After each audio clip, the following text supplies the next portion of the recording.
Welcome to another installment of In Their Own Words Live. This week I have the special privilege of having all these wonderful pioneers and legends in the room with me. We're spotlighting New York, but with a special emphasis on the Billboard charts. And right away, I would just like to introduce my beautiful co-host, Danny, down there in the corner. What's up, everyone? Yeah, we need an audience, right? Okay.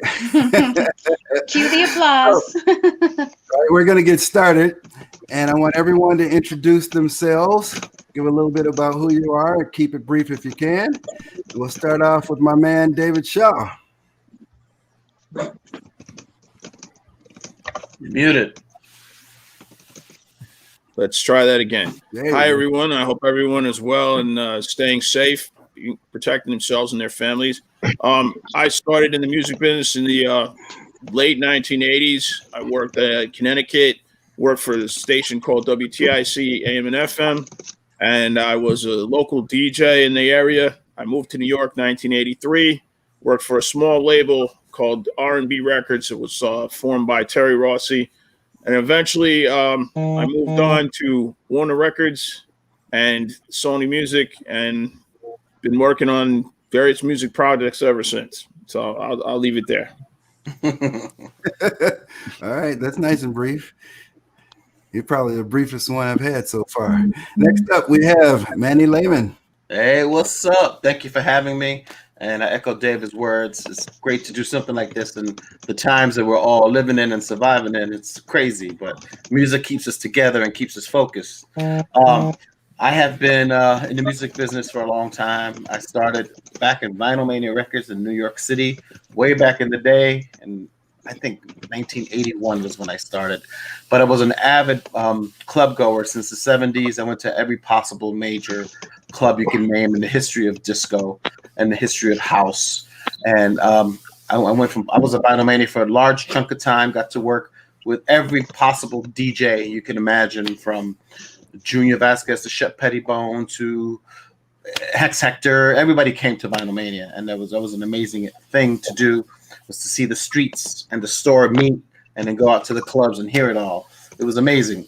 And I went from Vinyl Mania, I moved to California, where I live now, and I worked at A&M Records for a long time, which I got to work with some great artists.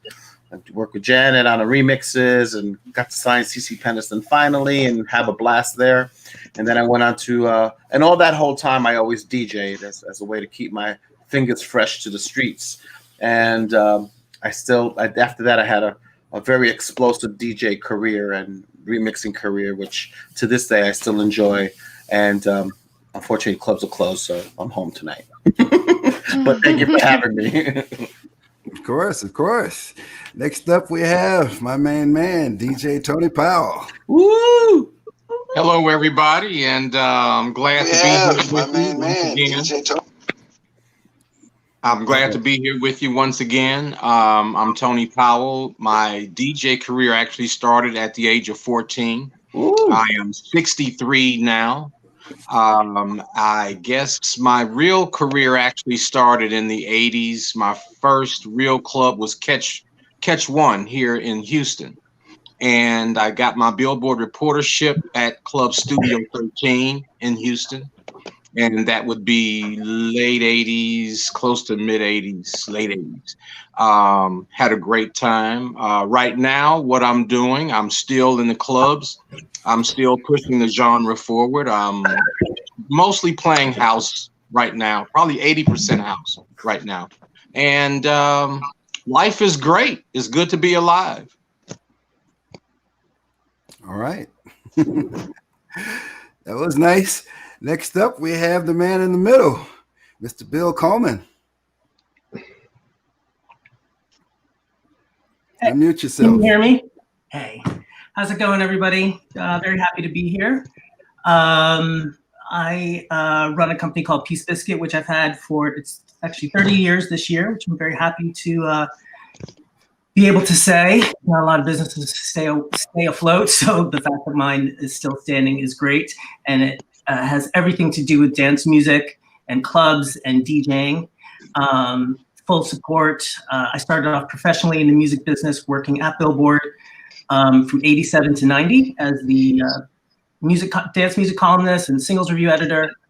And I left my job there to manage a group that I discovered by the name of Delight. We had a huge international hit with Grooves in the Heart. I also signed Alternate at that time, who I still manage very proudly. And I've been fortunate enough to work on a lot of different projects. I do music supervision. I've done consultancy work for folks, worked on a couple movies. I still DJ quite a bit and a lot of different types of music.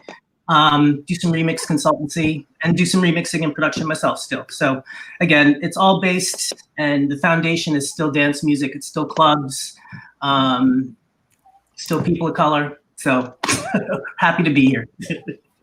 All right. Next up, we have someone who I have had the pleasure of doing many, many club dates with. He first brought me to Charlotte, we'll just say a long time ago, at a club called Mythos. And he's just been an all-around amazing guy. So let's talk about that, DJ Andy Castanis. Wow. All right. Thank you, Jesse. Yeah, I think we met, man, Winter Music Conference, probably early 90s, maybe. When did we meet? Somewhere in there. Somewhere in there. You give the age, I'm not. See, I'm not going to talk about how old I am or when I started DJing because it's going to become apparent pretty soon. But I guess I'm the weird guy. I'm in Charlotte, North Carolina, everybody. Been here all my life, pretty much. Been DJing here, I don't know, for about 35 years, I guess. Started in the early 80s with various clubs here in town. And got on with a Billboard. I got on the panel, I guess, probably sometime in the early 90s. Was on the panel for about 10 years, in which time, from working in various mix shows in Charlotte on different radio stations, eventually had the opportunity to do my own club with a couple of partners here in Charlotte called Mythos. That was one of them. And that's when we brought a lot of these guys down. I mean, I remember Bill Coleman played with Alternate. And I think Manny, you played there too, brother. If I'm not mistaken, Jesse for sure. So through the years, cultivated a lot of DJ culture in town. Right now, I own a couple of sort of lounge restaurant clubs that are like, I call it a gastro lounge, which is like half club, half restaurant, where we still play house music and do some live streaming and things like that. So I'm just glad to be here. Like I said, Southeast is representing. Thanks for having me, Jesse. Anytime, my friend. And last but certainly not least, the amazing, illustrious Joey Carvello. Hey, thanks for having me. I'm thrilled to be here. So I'm just going to, guys, been around for a little bit. I'm a first generation disco DJ. I still DJ to this day, 45s only. But the part of my career that I'll focus on is the pertinent part to the platform today about the Billboard charts. I was senior director of dance music and crossover projects at Atlantic Records from 1989 to 1993. And from 1993 to 1996, I was the vice president of Champion Records here in the United States. And during that period of time, pertinent to Billboard charts, I kicked ass. Had a ton of number one records, signed a whole bunch of great house classics, Robin S. I was the guy who brought in Louis and Mark Anthony. I brought Big B to Atlantic. So during that period of time, 89 to 95, I can have a lot to talk about during the call. So I'm good to be here. Yeah. Great. Well, we're going to stick with you. Yeah, let's start with the first question. I have my first question I'm going to direct towards Joey and then anyone else who wants to chime in.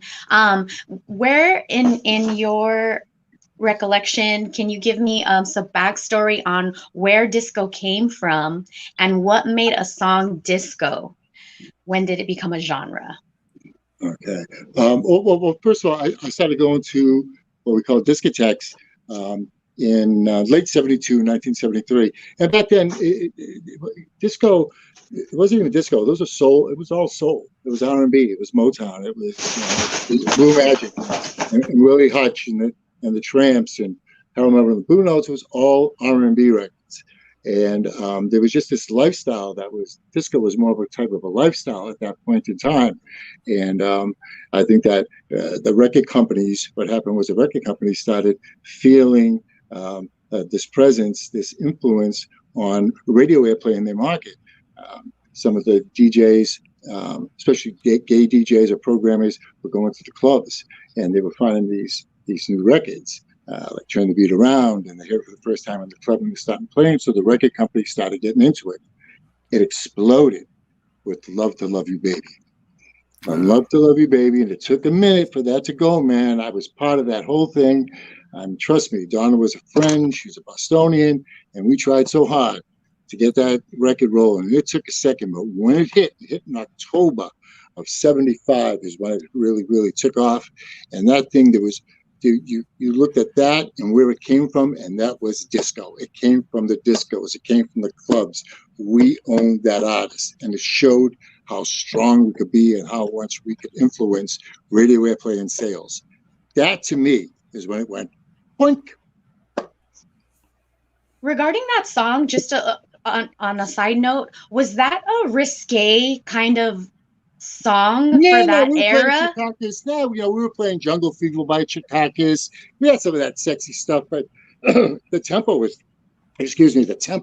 so down. It was 118. We were up in the 120s at that time. Everybody was remaking all the old standard songs and putting just like big, strong. It was quick. Everything was quick at that point in time, and it brought it down. But no, it wasn't too sexy for us. It was great. Disco was sexy. We were getting sexy. What the hell do you think we were doing there? We were having sex. When was disco identified as a genre? Do you recall the year? I think that I think it was 70. Well, 75, 76, 75. We really had, Dream of a Dream by Carline's Affair hit. I think that people were starting to say when they heard a song and said, I heard the disco, it was probably, let's say 76. I think that's when it really started to cross over. I think that was the year that it really popped. It was there for a while before that, and it was, and the best part about it, it wasn't when it first started, there were, the gay clubs, straight clubs, black clubs, white clubs. But when disco started to really get rolling, everybody got together, and people understand how disco helped desegregate clubs all over the world. It really did. And I know it did for me. When I went to clubs before discos, I went to white clubs with rock bands. And all of a sudden, I'm going to these places. There's a black person here. Well, that's cool. Gay person here. Well, that's cool. We're all into the same thing, having a great time. What the fuck's the problem? That was disco to me. All right. I have a question, since it's one of the legends here.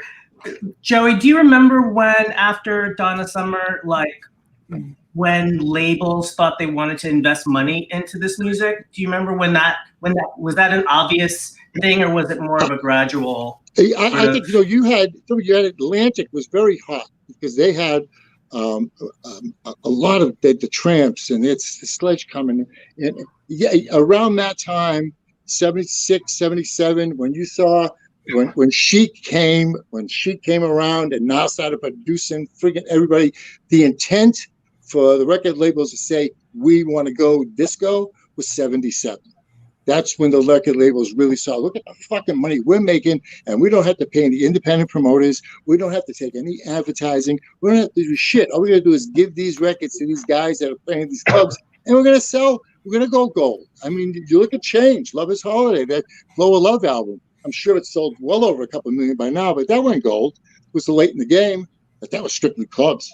We didn't have that much radio airplay.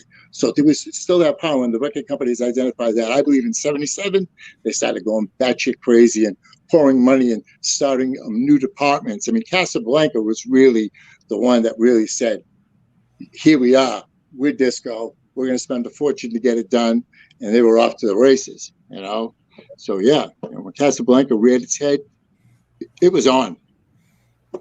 So they identified an audience that had expendable cash. Yeah, I mean, somehow, some way, we all found out. I know when I was a kid growing up, I mean, we didn't have a lot of money and shit, but I always found a way to get enough money together to buy a 45 or buy an album, you know. And during that time in the 70s, there was some, you know, a little bit more cash flowing around, I guess, into the 80s, and people spent a lot of money on vinyl. Yeah. All right. So yeah, you know what, Joey? I go ahead. No, go ahead, Dave. I was gonna add. Oh, I'm sorry. I was gonna add. I think Joey's right. You know, like a lot of this stuff and a lot of that era was the R&B of that era. All right, like the Philly stuff and some of the South Soul stuff. It was played in clubs, but it was really what R&B sounded like at that time. So R&B was really the roots of disco, especially in the middle and early 70s. And then after 77 is when it really started to become something on its own. Yeah, that's, you know, when Love and Kisses came around, when Cerrone, it's when Cerrone came around, boom, you know what I mean? That changed the game. That Love in C minor, boom, that was crazy. You know, then you had, you know, Love and Kisses come around, and you had, all those Euro acts, Don Ray, you know, and it just like, that was it. And then Patrick Adams started going fucking crazy over a Prelude, putting out crazy stuff. So it was, you know, they were just, it came, and it was a steady flow of just great. I mean, there was a lot of crap too, but there was just a steady flow of just great music all the way up into the early 80s. So real quick, I'd like to just go to 1974 and try to figure out, unpack, right? I know it's a great time, right? So go to 1974 and figure out why Billboard chose to do a dance chart at that particular time. What was going on that made that happen? Anybody? Somebody else. Go ahead. Jump in, anybody. No, I mean, I don't know. I was just a kid back then, but I'm gonna guess. And obviously, Billboard, you know, one of the biggest music tracking magazines in the world, is going to take advantage of this phenomenon and is going to start tracking it. And then you got two kinds of dance charts. You know, you got the club play charts, and I don't know back then if there were the sales charts, club charts. When it started, it was just actually, Andy. Actually, back then, before it was the dance chart or the club chart, it was the disco action chart. I've got this great book that's got all this stuff from 74 to like whatever 89. You know, disco files. Disco card didn't come until later. Files. Yeah. Listen, you know what happened? Why they did it? I'll tell you why they did it. Because we were selling. They were the record. Once again, it's about revenue. The record companies. I mean, they all of a sudden, you know, it was like, and this is going back to like 73. 74. They were selling these records that they were not getting any radio airplay on at top 40 radio. They were getting urban radio play, but they weren't getting top 40 radio airplay. And all of a sudden, a lot of these R&B records that they had were starting to oversell what they usually did. And so it was getting played someplace else. Sol Makossa by Mano Dibango was not on top 40 radio. Some urban stations played it, but the clubs were killing it, and that song oversold. And they started looking at this trend of these nightclubs, discotheques, and they started taking it serious and saying, I'd like to get more information about this. And they went to Billboard, and they said, wow, there's this trend going on. And then Billboard jumped in. Vince Aletti, before Billboard, fuck Billboard, Vince Aletti, Record World. That's the guy. You know, Billboard came later. More important, yes, but it all started with disco files with Vince Aletti and Record World. That's what it all started. You know, and then it was like 77. It was 74, 75 before it was 74 before Billboard started their chart. But before that, we were reporting to Vince Aletti at Record World, and we were also reporting to Cashbox too when that was around. Cashbox, wow, yeah. Hey, does anybody remember what was the first record to go #1 on that dance chart? God. I'd be hard pressed to remember. You know the answer. Great question. Go get the book. Go get the book. It's in the book. Read it. Yeah, I have the book. Go get the book. It's right here. I can get it right now. It would be an R&B record. It would have been some sort of R&B soul record. That's for sure. Let's let him know what page to turn to so he can have it handy for us. I have the book. Looks in the other room. Yeah. He's got it though. Points for having it. Oh, I have it. There's the Bible. I also don't think you can downplay the significance of the vinyl retail community with the disco sales success as well, because when you hear Manny talking about a vinyl mania, you know, in every city there was a quote unquote vinyl mania. There was there was always that store that had those records, and at that point those records were selling a lot, and they was, you know, record sales at that point, as Joey pointed out earlier, people had money. They always seemed to find money for their favorite 12-inch. I mean, in the city that I grew up in Hartford, Connecticut, the store was called Disco Tapes, and it was on Main Street by the bus station. So everybody always went in there. And man, if you'd go in there on a Friday afternoon when Frank was unpacking all these records that were coming in, you'd come in there with a paycheck and come out with like a bag of records and no money. And that's how it was. The retailers also supported the club play, and a lot of those records were forced on the radio without any expensive promotion budgets. And then again, the record company started looking at it and going, well, why is this happening? We're not really spending any money here. So the records had legs at retail and in the clubs, and that's what made the difference. Yeah, I mean, there's when you talk about, you know, how we saved that money, go get right. There was a certain romance. You know, trudging in the snow. You know, Friday night you went to the club. On Saturday you had to go get that record, even if it was snowing. And it wasn't like you just couldn't call up to find if they had it. You had to go there. You know what I mean? And there was a certain there was a connection. You know, I mean, everybody who was into disco had a record collection. I don't know anybody who was into that music who didn't have records at home. You know, and didn't go record shopping at least 2 or 3 times a month. I went 3 or 4 times a week, you know, but that's because I was a DJ. But, you know, everybody did it. They took the time out of their schedule to go record shopping. What do you think, Manny? Well, that's what spoke. Before the charts were tracking people, the sales spoke. And all of a sudden, what is this record by the Tramps selling thousands of records in these major cities because they're being played in all these underground clubs? And that translated directly to the stores. And when they start tracking what's selling, and their newest rock and roll record's not selling as much, but this is selling. What is this? What is this genre? They try to understand it, and they understood it, and they gave it the label disco ultimately because it was oriented from the disco texts. But it was the sales that spoke, that put us on the map. And it was these underground clubs that was playing all these, you know, funky tracks that we all love so much. BT Express before it was anything, and it transferred over, and it spoke to the charts. I would also say I'm a little bit young. I'm like 55, and during 74, 79, I was 9 to 12, and then I actually worked at Record World when I was a teenager. And I remember I'm from the Hudson Valley, and we used to get BLS and KTU and stuff like that. And the record stores up in the suburbs also carried this music. It was a really exciting sound at the time. I just remember that as a kid, I would sit by the radio kind of listening to kind of disco shows, and then writing down names of things I recorded on my stepfather's reel-to-reel. And then I would go find like Kelly Patterson and Odyssey Records and, you know, all the stuff on Prelude.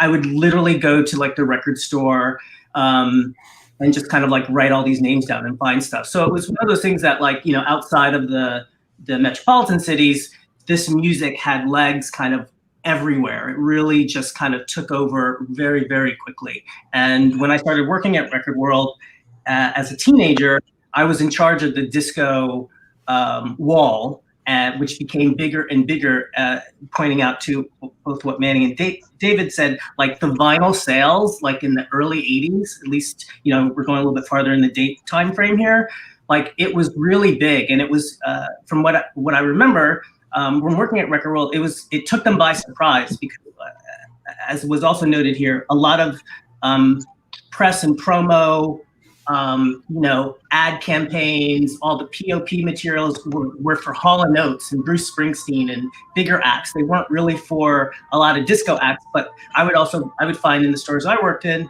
that a lot of these disco records were definitely selling a lot more than what some of the labels were spending their money on and their promo dollars on. I'm curious how long it would take from a song being on fire at the discotheque, the clubs are bumping it, the record stores have it, to us hearing it on the radio. Was there a long amount of time compared to now, or it depends on the record? It depended on the record, yeah. It depended on how the record caught its vibe. Like if Frankie Crocker was at the Paradise Garage and heard it Saturday night and loved it, he would take a copy and put it on the radio on Monday morning, and it would blow up. And it could be instantaneous, or it went the track of the regular promotion. But I think it was more organic then. It was the experience. Like now you can sit here and download anything and say this is the buzz, this is the song. But people actually went to the clubs and heard and saw the experience and said, "Wow, this speaks," and it would catch on. Some of them instantaneous. Like I remember when a Gloria Gaynor, Never Can Say Goodbye, first came out, and that caught the radio by a storm. And I was listening to WABC in New York, and it was the 3-play. They were playing 3 times in a row because it was so hot in the clubs, and it was like instant replay because it spoke, and they knew that it was causing a buzz. Because you could see it and you could feel it. Sometimes a lot of these records were facing resistance within their labels. Mm-hmm. I can tell you without getting into a lot of detail that record labels are very corporate at some points and very political. And there would be times when if the powers that be didn't feel a record, the budgets wouldn't be allocated, the promotion wouldn't be allocated, or possibly if the record was from an R&B crossover artist as opposed to a pop crossover artist into the dance world, there would be political roadblocks to the record. Well, the black department has to work it first. And there's no way they were ever going to work the record because traditional R&B stations weren't touching that particular sound. So what would happen is it would really depend on the original question that you asked. It depended on the record.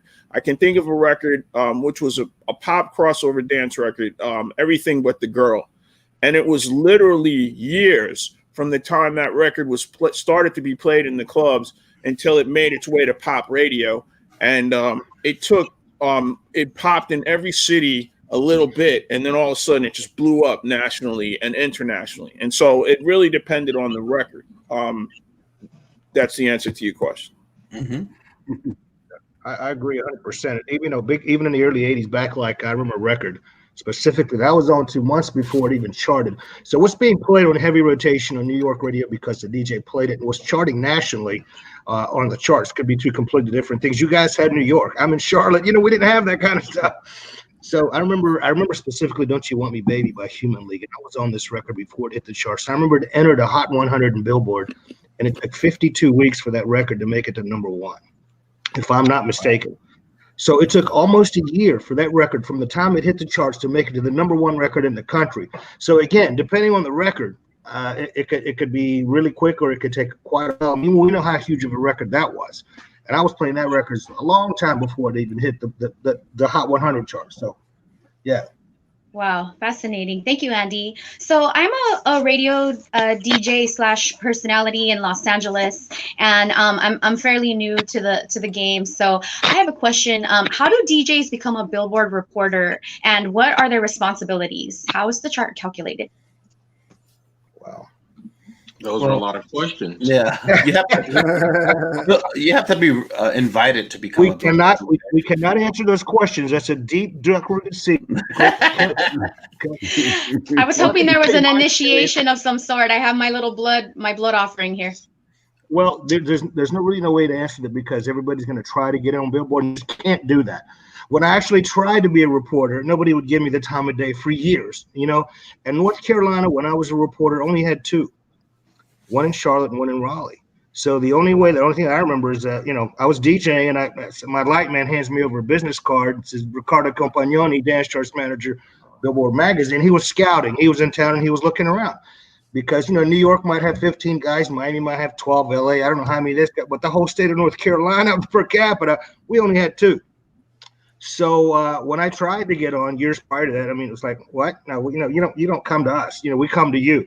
So that's my experience. I don't know what everybody else has to say, but I can tell you about my experience. It was really weird. I didn't really understand that much about Billboard. I was really more busy trying to keep my dance floor filled. But one stormy night, in walked Bobby Shaw, Leslie Doyle, and I want to say Dave German. I'm not sure.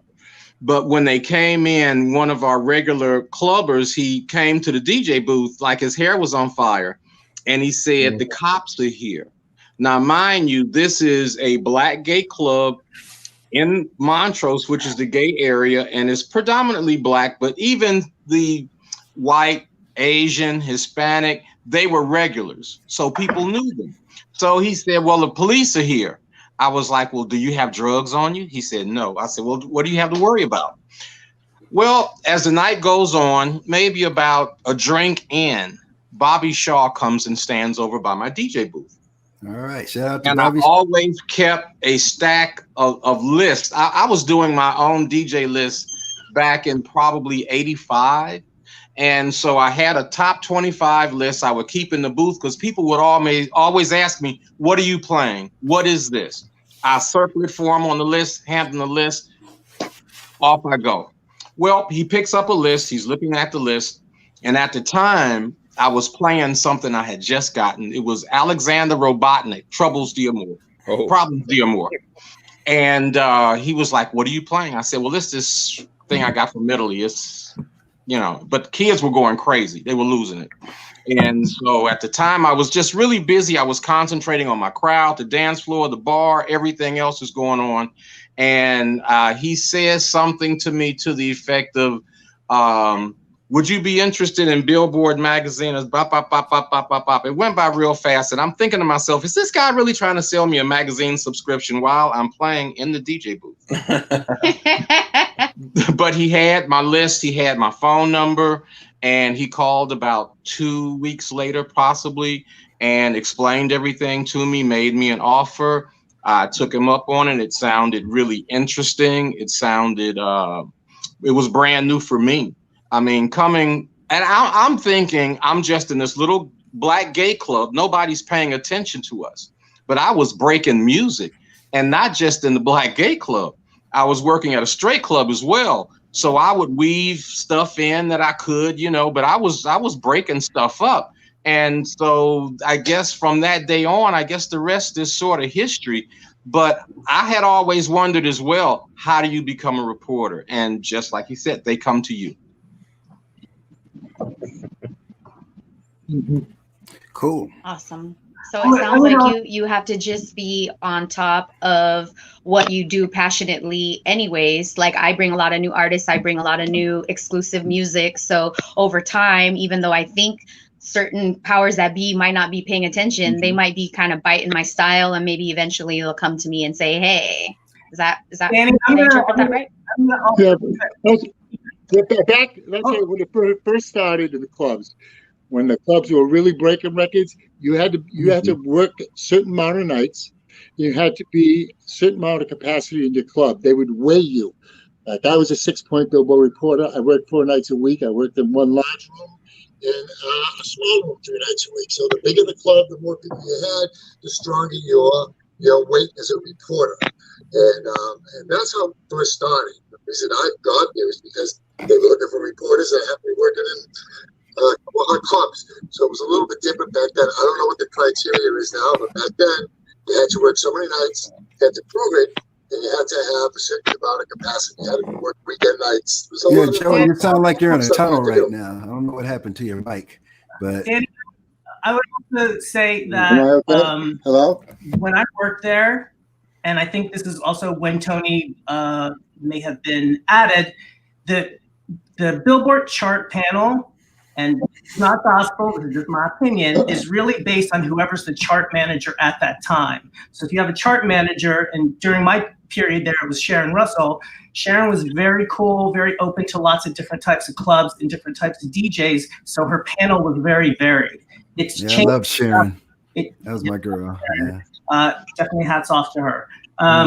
It's like, so as you know, chart managers change. You don't always know who the chart manager is. So depending on who the chart manager is, if a chart manager is open to black gay clubs or alternative punk clubs or house music clubs, then they're going to look for the DJs that are really happening in those scenes. If you're not necessarily open to that, maybe you're more EDM leaning or whatever, then the chart's going to be reflective of that. I would not say, and again, this is just my opinion, that the Billboard chart always reflects exactly what's happening in the United States as far as DJs are concerned. And as Joey pointed out, once you are a chart reporter, you are given sort of like weights depending on kind of who you spin with and how many people capacity. But there's always, throughout the time that I've been involved in dance music professionally, there's always been arguments about who's been made available to be a Billboard charting reporter. It's always been sort of a bit of consternation about it. So that's just. Thank you for that, Bill. I do have another question for you before I ask Bill the question. Does anyone else want to chime in on that? Manny, how did you become a reporter? I went through 3 phases with Billboard. I was a reporter for the retail for Vinyl Mania, which it was a heavy story because we moved a lot of volume. So that was an important factor for the Billboard chart back then, was what we did at Vinyl Mania. And then I had my experience went to as a Billboard promoter when I went to A&M Records, and I was promoting the club chart and getting the club remixes for the club charts to make things happen on the club chart for exposure for whatever, for the big artists or for the new artists, however we can get them on the chart. And then I became a Billboard reporter myself as a DJ in about 1988, 89, when I had left A&M and was doing the DJ thing on a steady.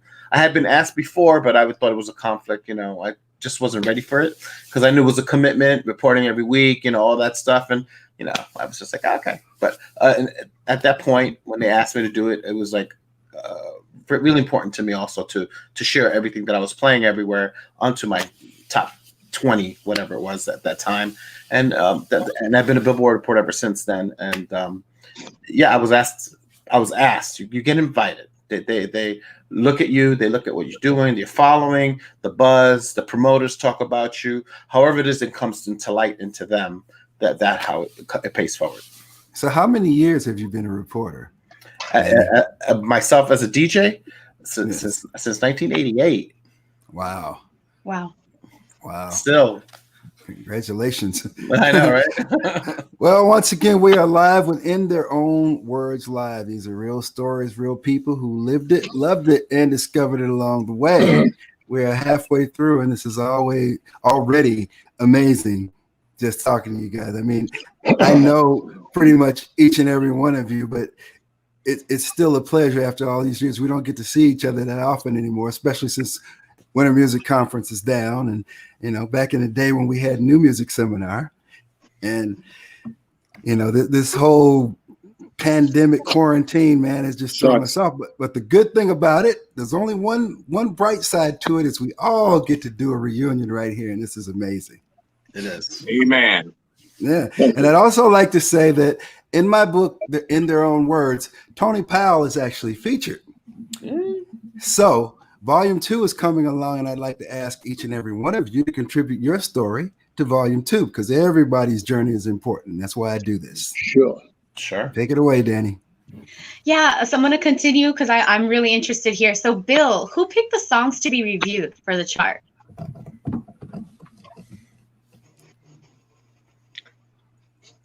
You gotta unmute yourself. There you go. And anyone else can answer too. I'm just curious who picked songs for review, and how was the dance music news related to that? That is definitely a question for Bill, but he is gone. Hopefully that's a good question. The Billboard staff would actually choose Yeah, the dance music editor, whoever that was at the time, whether it was Larry Flick or Bill, we would submit stuff to them. We would, say, hey, this is a new track that either I produced or is out on our label. Check it out. What do you think of it? Do you think you can blurb this? Do you think this can get a real review in the review section? Would it get a pop review? Would it get an R&B review? Would it get a dance review? There was a submission process, but there was also a recognition process from whoever the editor was. Yeah, I took a different approach. I just went over there and held them out a window by their feet today. That's Pellegrino mode. Wait. His last name is Carvello. His last name is Carvello, so you know what was going on. That's right. Forget Welcome about back, it. Bill. Hey, Joey says play the record. Hey, I was lucky. I had good records. I was lucky. Yeah, Were you able to hear the question, Bill, or should I ask again? I'm sorry. Technology is not my friend, so sorry about that. The submission process. I mean, I was a Billboard reviewer from 80. I started the winter of '86, but I started reviewing 87 to 90. Whoa. The process was like you get to know so many. I reviewed all the singles in the magazine except for country, which I would edit the reviews, but I didn't actually review them because I didn't have enough of a working knowledge, I thought at the time, to actually review them. So the process came in a lot of different ways. And when I was a reviewer, because I was also a DJ and a fan of so many different types of music, I would obviously get pitched by different labels and different promotion departments, R&B, dance, pop, but I'd also get independent submissions. I'd get submissions from, particularly in, house music was totally popping at that point. And so, Jesse and Liz Torres would send me their track, or ESG would send me their track. So it was a combination of, and there were so many cool independent house labels at that time. So it was a combination of majors, with the usuals. They would bring up their different artists. Donny Osmond has a new record out or whatever. Everybody would come to the office, but it was also at that point, getting submissions from a lot of cool, really independent producers, artists, labels. There was a lot going on at that time, and the music was really exciting. So it wasn't just kind of like, you didn't have to twist my arm to review stuff. It was kind of like, this record is hot. Or, as many people have noted, we were all going out to clubs. So some of the records that were hot and happening were not at the major labels yet at that time. They were literally independent records, and people would be going to Vinyl Mania to get them. And so it's kind of like, okay, if this record's happening and selling at Vinyl Mania or one of the record stores, like, I wanted to review it. I wanted to make sure that, at least for during my tenure there, I wanted to make sure that the dance column was hot and that we were kind of covering a lot of different things, and that our singles review thing was hot as well, and covering a lot of different types of music, and seeing it was credible and relevant. And ultimately that pays off with ad space on your page. So during my time there, it's like our ad space went up. And so that proved to me that our community really appreciated what was happening on the page, and in trying to, because dance music is so long, it's like, say everybody says dance music, but it covers so many genres within that umbrella, that trying to balance that out isn't always easy. So trying to do that and also be credible was really part of my decision process and how I chose to review records. So hopefully that answers the question. David, did you have a comment, David? Yeah, I was going to say that Bill used a really important word when he said community, and all of us were part of a community, whether you were working at a label or whether you were at a store or whether you were a DJ. Most of us were multiple things at once. And I remember in the 80s, 1985, I think, when Billboard started the sales chart, I was the first, I think myself and Mindy Burton were the first promoters hired by major labels to work this Billboard sales chart. So I was at Warner's and she was at MCA. And what happened was, by working the sales chart and talking to the stores, I got tied into all the hot records. And by going to, different markets and finding out what was working in those markets, it was a very organic process, much more so than it is now. And what Bill is talking about is 100% true. The guy who was the chart coordinator wanted to be tied into all the all the stores and the clubs that he was visiting. He wanted to feature the records that he was hearing, and it was a community. I think Tony mentioned the Alexander Robotnik record. I'd be interested to know what year that was, because I know that was a record that we used to play at Zanzibar and Jersey a lot, and it hung around. It was another record that hung around for a lot of years before it finally was picked up by a major. I think it was picked up by Sire, and it became a national record. So there was like this little network of underground clubs, stores, people, and a community that made the bedrock of all this happen. Awesome. Thank you so much. I am curious then versus now. How much, this is open for anyone, how much influence does the Billboard chart have on dance and popular music now versus then, per se? Well, Billboard is the standard bearer. Yeah. I mean, just to be honest, I've seen them come and I've seen most of them go. Billboard is yet still relevant. Even I still look at Billboard because I'm interested in not just what's going on in my particular market, other markets as well. I play everywhere. So I'm really interested in what's going on. I'm also interested in the articles. And Bill is like the wordsmith to me. I used to read all of his stuff, sometimes 2 or 3 times. He was very passionate, and that comes through in an article. It really does. And so the articles are important because sometimes the article is almost more important than what's on the chart, because the article can tell you what's coming down the pike. And for DJs like myself, I wanted to be the first one. I never wanted to follow anyone else. I wanted to be the first one. And sometimes some records didn't really work. And one thing we didn't cover, being a Billboard reporter, I quickly found out you have to have a call day, because on any given day I could get 40 phone calls. And it's not like 1-minute phone calls like, hey, how you doing? How's the weather down there? Okay, thank you, bye. These are sometimes anywhere from 10-minute to 1 hour, hour and a half conversations, depending on who you're talking to. Wow. So I had to have a call day. And the call day would really help me sort of organize myself for the weekend. My call days were Tuesday and Thursday. And that would help me get myself ready for the weekend. What am I going to try? Sometimes you might get a crappy record.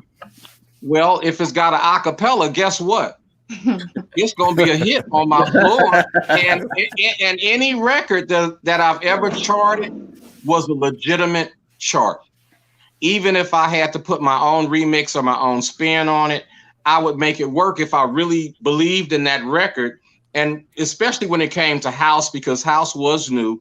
But one thing I think that sort of helped push house a little bit was freestyle. Freestyle let you sort of be a little bit more versatile. You could play a freestyle song here, happening disco record here, and then back it up with a house record. Because to me, house was really, it came from Philadelphia. TSOP, Sounds of Philadelphia. And so to me, every house record now and then has the DNA, of Love Is the Message. They got it. Hell yeah. I'm just saying. I might be wrong, but okay. Preach. Don't shoot the messenger, y'all. Oh, preach. Preach. Don't be silly. We got Philly. He's right. He's 1,000% right. So it sounds like house emerged and sort of took over the chart eventually. When about did that happen? Ooh, I got between 85 and 88. Mid-85, 86. The big ones, the ones that crossed over, started like 93. It was CC. And, well, yeah. those are the ones. Crystal, Robin S. I mean, come on, guys. 21 million views on YouTube. We had some big records. We had Black Box. I mean, I thought M People should have been way bigger than they were. You know what I mean? I thought she was just an absolute star. There was just a run from 89 to 95 to Sean Christopher's, the fucking house records. I mean, I never got to be a house DJ. When I stopped DJing and got into the music business, I didn't get to play house music. And I loved it because it reminded me of Philly. It reminded me of soul. Those records were just so fantastic. They were warm. Anyway, when I got to Atlantic, the first thing I did was I want to get in the house business. And I walk into 10 City. It's already waiting there for me. Steve So Curly already waiting there for me. And Doug Lazy already waiting there for me.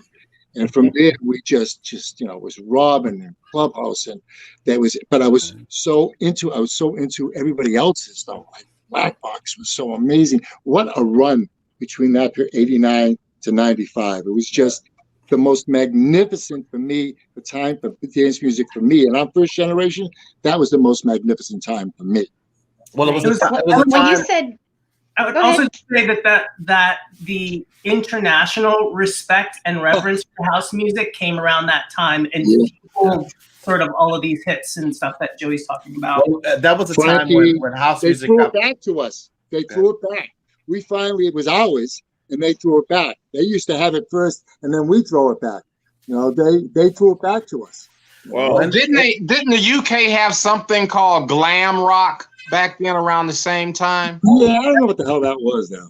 Yeah, that was a strange. I think you gotta. If you want to know to me anyway, what I remember, and I'll stand corrected if I'm wrong, but the middle '80s we started to get records that were on tracks that were basically instrumentals, and the first one that comes to my mind is it was done by Vince Lawrence. I think it was called Virgo. And I know that I met Vince and Jesse around the same time because I was going to Chicago to work the retail stores. And of course, when you go in the stores and you want to get Madonna in the number one slot, and they tell you that they can't give it to you because Music Is the Key is the number one record. Yeah. And you got to fly out there and talk to somebody because you got to explain this to your boss. And that's how I heard about the record. And I met, Benji, rest in peace, recently just passed, Benji Espinoza, and Benji gave me like test pressings of all this stuff. So I'm just in love with the music. I'm not even thinking about the political ramifications. Yeah, but you're right. That Chicago and that thing happened. It was fucking crazy. Those records were coming out of nowhere. What the fuck is this? Where's it from? Chicago. Where's it from? Chicago. Where's it from? Chicago. It just seemed like there was like a year and a half or 2 years. It just didn't stop. And then it just started to cross over. But the groundwork for that, Joe, the groundwork for that was the vocal thing that was happening in Jersey first. Yeah. Right? However it was, it morphed into something really fucking wonderful. You had Blaze, you had Jermanda, Jermanda. Oh, Jermanda.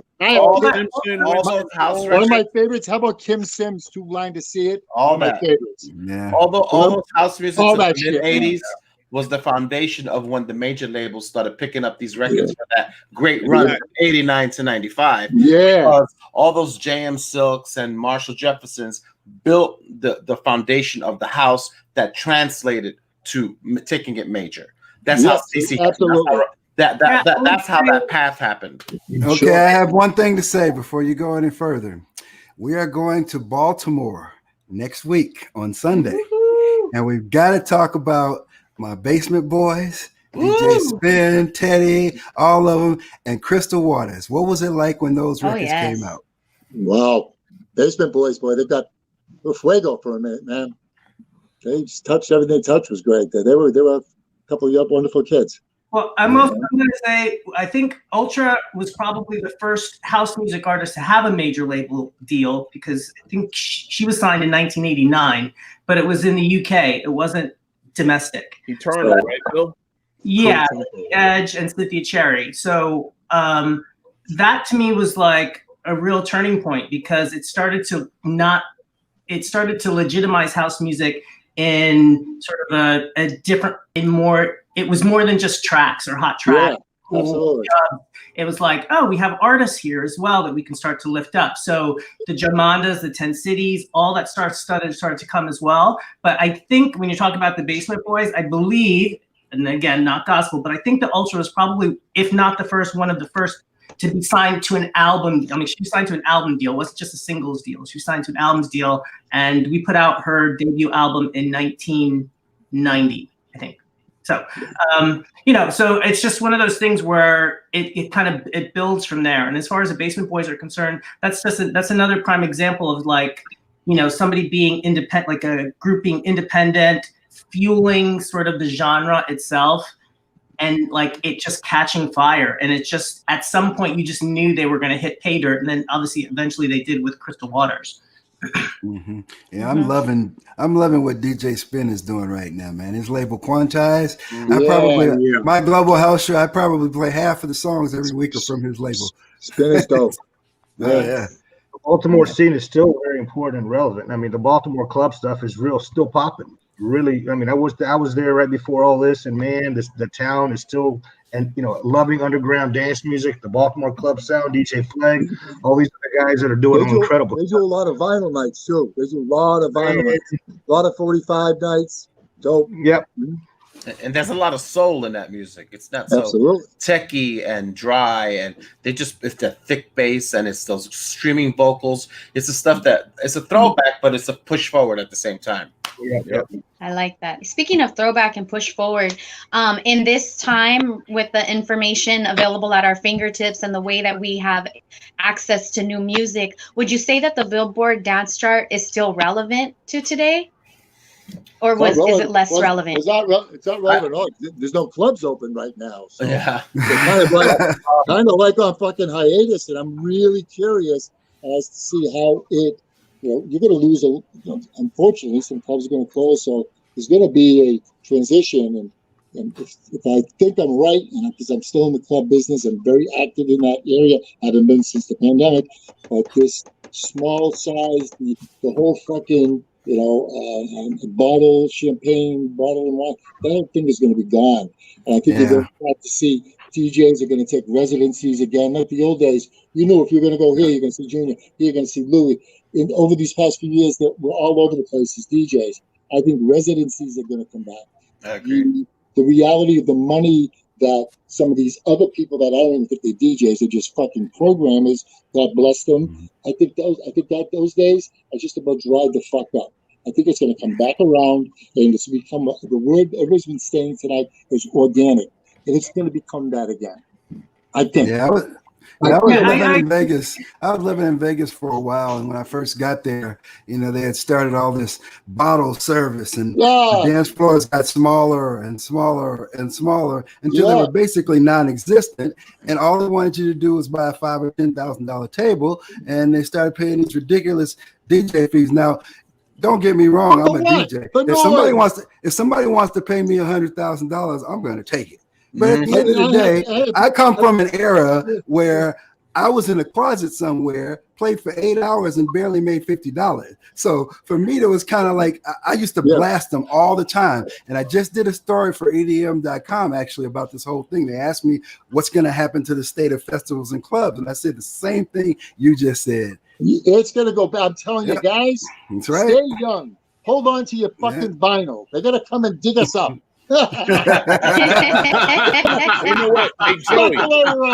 Hey, Joey, listen, you play 45s, and you play every Monday night, mobile Monday. Hours at a time you play for 45s. I've seen you. What's going to happen when all these guys who can only play for 90 minutes, have to play for all night again? Well, so they're gonna have to play for all night again. I did it. There's plenty of fucking records out there, but I'm just saying, yes, you're gonna have to go back to those 6-7 hour nights, unless you want to take. It's gonna be $500 you may have to play 4 hours. I'm not mad at that. I think I'm an advocate on this one, guys. Like, I work with some of these EDM DJs and producers and stuff, and there's an entire clientele. I'm not, and this is not a qualitative statement in terms of music or how they spin or anything like that. There's a whole contingency and community that love that sort of music and love when these guys show up. And unfortunately, when you talk about community, the community is pretty fractured. So the fact that you have these DJs that get paid 5-6 figures a night and have to balance this out, and the clubs literally have to balance this out, with this bottle service, it's sort of like a really bad catch-22 that we're in, because it's like these clubs have to stay open, and they know that X DJ can bring in X amount of people. So sometimes a lot of the folks that we love and the music that they play, they might not be able to bring in as many people to justify, a fee or a different fee. And so again, not necessarily agreeing with this process, but like, I don't know. I feel like to some degree, yes, I do feel like folks are going to be completely discerning with their money and how they spend it and where they go. It's like, they're going to be like, yeah, I want to go out and hear this sort of music and stuff. But remember, we're all of a certain age, and there's a younger generation that's all they know. They know programmer DJ XYZ, and that is their experience in a club or listening to music. Not saying that they can't have fun, but like, I would just, I think that there's still a balance, and I also think there's community conversations that we still don't have. There's a disparate proportionate between the money that's made for certain types of music and what's invested in it, and others. With house music and a lot of the music that we're talking about, people don't invest a lot of money in it. They don't invest a lot of money in the DJs. They don't invest a lot of money in developing the artists. That's just a fact. So it makes it hard to kind of like compete sometimes with some of these bigger DJs that are either signed to major labels or, have the touring backing and, all that sort of stuff. It's, I'm not exactly sure how to kind of balance all that out. And hopefully that, maybe this pandemic will kind of like even the playing field a bit, but I don't think it's going to be so like these folks are going to like give up all their fees. And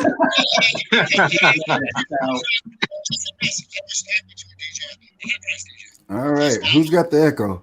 Oh, he's leaning on his speaker. Joey's getting really excited. He's leaning in, and he's got his arm on his mic. So he's kind of, once he takes his arms off, then we can hear him again. Can you hear me now? Sounds a little better. No, you're really gone again. That's a mic from 1974, man. Right? That's what it sounds like. That's what the headphones used to sound like back then. I do have a question that might not be, I don't know if it's going to translate, but I'm curious how like the larger, say for example, the machines like your Golden Voice and your Live Nations, are they influencing anything and taking away from the organicness of what we've created and enjoyed all this time? For example, my last show at the Velasco Theater was the last show that ever was going to exist there until I think Live Nation bought it. So now as a promoter and, somebody who feels privileged to be in LA and curate shows, I am no longer able to book the Velasco Theater.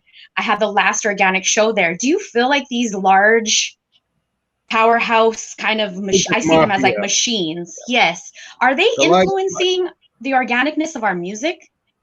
Well, they run everything. So whether it's a real influence or not, when you have a monopoly that owns the labels, the artists, the stations, the venues, everything, and they just do what they want, is that an influence, or are they just trying to shove down my throat what they think we need to hear? The problem is they're cutting you out, and they're cutting a lot of other folks out that don't have access to their system.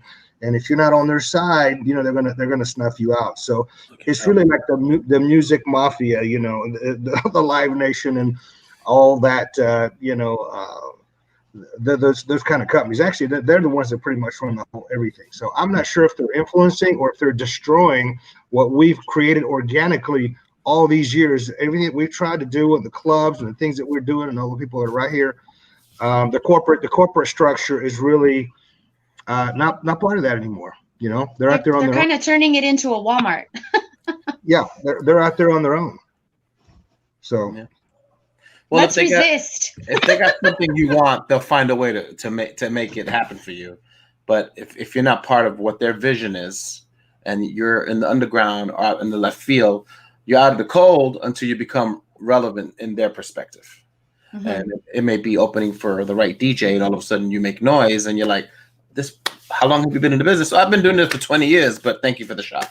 It's just like, right. If you get in their vision, or if you make enough noise in some factor that it becomes important to them and can make them money, they'll welcome you right aboard. I mean, the beauty about being in the making music in the 21st century, and even kind of managing artists in the 21st century, is that you can do it on your own now. it's very different than kind of 20, 25 years ago when, we really did have to sign to a Strictly Rhythm or King Street or whatever. It's like you can actually navigate the business to some degree on your own, depending on whatever your goals are and what your expectations are from what you're willing to kind of put in and invest. So, I mean, I think that that's sort of like in kind of heading into 2021, like that's a positive thing that I've seen in the music business. It's like we've forfeited, say, some of the money, like you get like big advances from some of these labels and stuff, but what we forfeited in money, you've now gained in kind of like your own equity if you work it right. So I would just throw that out there. Yeah. Nice, thank you. All right, you all. This has been amazing. We're coming to the end of it, and I would like to ask. Well, I'm going to go through and ask everyone actually what your conclusion is on what's going on where we are now, and what does the future hold. We'll start off with Dave Shaw. Well, my conclusion is that dance music in some form or another will remain. I think that, there is going to be some shakeout period after post-COVID shakeout period where the business will change. But being as the people who are in it are all very adaptable and will find a way to continue to make it not only artistically, but economically prosperous. So I believe that it will not fade away from the face of the earth. I think it will always be here. And hopefully some of us will always be with it as it continues. All right. What about you, Manny? Well, I echo Dave's words. Dance music will always prevail. There'll always be dance music, whether it's disco, rock around the clock, house, whatever it is. There will always be some faction of dance music because people will move. But like Bill said, I think we've all had a big reset. And I think there are ways to have relevancy, make finances, and be successful in the club business and in the dance industry because of all the technology that we have for us. And you can get your music heard and out there without having to have a label behind you. Or if you create that buzz video that has 1 million views out of the blue, or the right TikTok moment, it will go further. What the next step is yet to be seen, because I think there's been a massive reset. And I'm looking forward to it because it's exciting. And, I'm not a young man, but I'm still in it, and I'm going to stay in it until I drop. So come on, bring it. All right, Joey, let's see if we can get you sounding good enough to finish up. What's your conclusion? Okay. Yes, you sound great now. I thought I sound good now? Okay. House music. The resurgence, getting dance music back on the radio. I thought for sure it was going to be that Vision record called Heaven that came out last year on Defected, I believe it was. If that could have gone on the right label, it could have happened on Urban AC and crossed over and gone. The right song will come around. When the right song comes around and it hits, the major labels will jump back in, and we'll have that resurgence again. We'll get that support again that we need to bring the new house, new disco sound back to radio. Because at the end of the day, you can only go so far with the internet. Pop stars are still made at terrestrial radio. Do not get it twisted. You're not going to sell out stadiums unless you have top 40 or radio airplay. So I think eventually we're going to catch that song. And once it happens, the labels will jump in and the whole thing will take off. As far as the clubs are concerned, I think dive bars, go get a job in a dive bar, start all over again. I talked to a major player, big time DJ, plays vinyl and is an automated DJ in vinyl, and he's ready to take 10% of what he makes just to go back to work and get a residency and start bouncing around. I mean, that part of it is going to come back around. So hold on to your records. The last thing is vinyl. I'm doing a lot of reissues over at Tommy Boy, a lot of 45s coming out. If you have a chance to get into a catalog and manufacture vinyl or 45s to get some licensing, do it. There's a ton of money. There's gold in vinyl right now. There's no doubt about it. That's it. All right, Andy.